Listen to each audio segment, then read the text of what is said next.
ಮಳೆಗಾಲ, ಚಳಿಗಾಲ ಬಂದ್ರೆ ಮನೇಲಿ ಯಾರಾದ್ರೂ ಒಬ್ರಿಗಾದ್ರೂ ಹುಷಾರ್ ತಪ್ಪತ್ತೆ.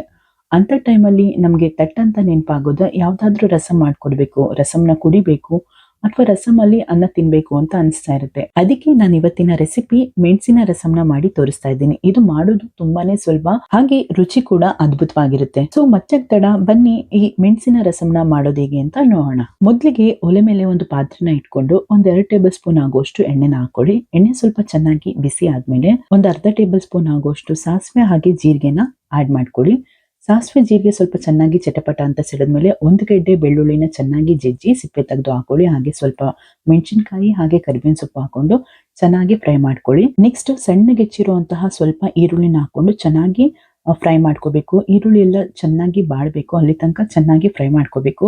ಈರುಳ್ಳಿ ಚೆನ್ನಾಗಿ ಬೇಗ ಬಾಡಬೇಕು ಅಂದ್ರೆ ಸ್ವಲ್ಪ ರುಚಿಗೆ ತಕ್ಕಷ್ಟು ಉಪ್ಪು ಹಾಕೊಳ್ಳಿ, ಬೇಗ ಬಾಡುತ್ತೆ. ಹಾಗೆ ಸ್ವಲ್ಪ ಅರಿಶಿನ ಹಾಕೊಂಡು ಚೆನ್ನಾಗಿ ಫ್ರೈ ಮಾಡ್ಕೋಬೇಕು. ಈರುಳ್ಳಿ ಎಲ್ಲ ಚೆನ್ನಾಗಿ ಫ್ರೈ ಆಗ್ಬೇಕು. ನೋಡಿ ಈ ತರ ಚೆನ್ನಾಗಿ ಫ್ರೈ ಆಗ್ಬೇಕು. ಇದಾದ್ಮೇಲೆ ಇದಕ್ಕೆ ಒಂದು ಅರ್ಧ ಬೌಲ್ ಆಗುವಷ್ಟು ಹುಣಸಿನ ರಸನ ಹಾಕೊಳ್ತಾ ಇದ್ದೀನಿ. ಹಾಗೆ ಸ್ವಲ್ಪ ಇಂಗು ಹಾಗೆ ಸ್ವಲ್ಪ ಬೆಲ್ಲನ ಹಾಕೊಳ್ಳಿ, ತುಂಬಾ ಟೇಸ್ಟ್ ಚೆನ್ನಾಗಿರುತ್ತೆ. ಇವಾಗ ನಿಮ್ಗೆ ಎಷ್ಟು ಬೇಕೋ ಅಷ್ಟನ್ನ ನೀರನ್ನ ಆಡ್ ಮಾಡ್ಕೊಳ್ಳಿ. ರಸಂ ಬೇಗ ಆಗ್ಬೇಕು ಅಂದ್ರೆ ನೀವು ಬಿಸಿನೀರನ್ನ ಆಡ್ ಮಾಡ್ಕೊಳ್ಳಿ, ಇಲ್ಲ ಅಂದ್ರೆ ಟೈಮ್ ಇತ್ತು ಅಂದ್ರೆ ತಣ್ಣೀರ್ನ ಬೇಕಾದ್ರೆ ಆಡ್ ಮಾಡ್ಕೊಳ್ಳಿ. ಹಾಗೆ ಇದಕ್ಕೆ 1 ಟೇಬಲ್ ಸ್ಪೂನ್ ಆಗುವಷ್ಟು ಮೆಣಸಿನ ಪುಡಿ ಹಾಗೆ ಅರ್ಧ ಟೇಬಲ್ ಸ್ಪೂನ್ ಆಗುವಷ್ಟು ಜೀರಾ ಪುಡಿ ಹಾಗೆ ಅರ್ಧ ಟೇಬಲ್ ಸ್ಪೂನ್ ಆಗುವಷ್ಟು ಧನಿಯಾ ಪುಡಿನ ಹಾಕೊಳ್ತಾ ಇದ್ದೀನಿ.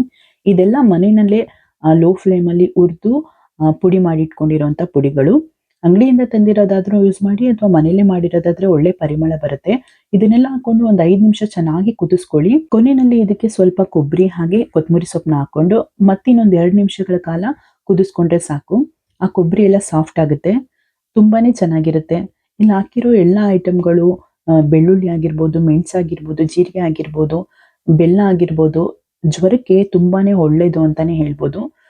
ಜ್ವರ ಬಂದಿರೋ ಟೈಮಲ್ಲಿ, ಶೀತ ಕೆಮ್ಮು ನೆಗಡಿ ಇರೋ ಟೈಮಲ್ಲಿ, ತಲೆನೋವಿರೋ ಟೈಮಲ್ಲಿ ಅಥವಾ ನಾಲ್ಗೆ ಕೆಟ್ಟಿರೋ ಟೈಮಲ್ಲಿ, ಮಾತ್ರೆಗಳನ್ನ ತಗೊಂಡು ನಾಲ್ಗೆ ಕೆಟ್ಟಿರೋ ಟೈಮಲ್ಲಿ ಈ ತರ ರಸಂಗಳನ್ನ ಮಾಡ್ಕೊಂಡು ಕುಡಿಯೋದಕ್ಕೆ ತುಂಬಾ ಚೆನ್ನಾಗಿರುತ್ತೆ. ಹಾಗೆ ಅನ್ನದ ಜೊತೆ ಅಂತೂ ತುಂಬಾನೇ ಒಳ್ಳೆ ಕಾಂಬಿನೇಷನ್ ಅಂತಾನೆ ಹೇಳ್ಬೋದು. ಜ್ವರದ ಟೈಮ್ಗೆ ಬೆಸ್ಟ್ ರೆಸಿಪಿ ಇದು ಅಂತಾನೆ ಹೇಳ್ಬೋದು.